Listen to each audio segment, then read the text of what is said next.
Welcome back to the Skill Breakdown series, where we take a look at all the skills and their different variations. All gear affecting the skills has been removed, as well as making sure no skill mods are active.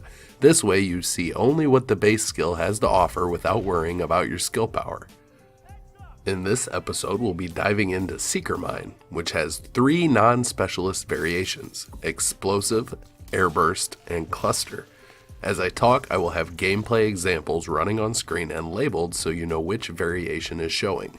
I ran through a challenging difficulty mission and swapped variations as I went along.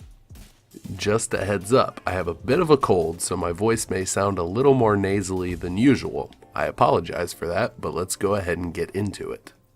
The one common stat across all 3 variations is health, coming in at 41,563 HP.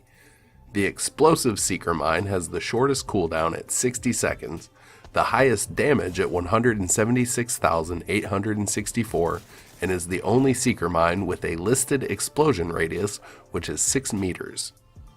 The Airburst Seeker Mine has a cooldown of 90 seconds and deals 101,065 damage.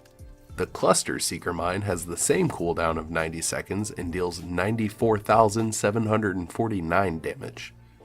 As usual, we'll go in order, starting with my least favorite of the 3 and ending with my preferred variation and covering the pros and cons of each along the way. I do believe that these are all decent choices, but for me personally, I would be least likely to take the Airburst Seeker Mine on my builds. This variation launches itself into the air and strikes a target area from above. The positive thing about this one is the fact that it applies burn to the enemies that it strikes. With the other 2, it doesn't do that. The negative aspect of this one is the fact that unlike the others, when you use this skill, it drops the Seeker Mine at your side, and then you select a target area for it to attack, whereas the others you can throw in the general area and they will automatically acquire targets for you. Because of this, it's at its strongest as your first attack in a firefight, but after enemies spread out, it becomes fairly useless.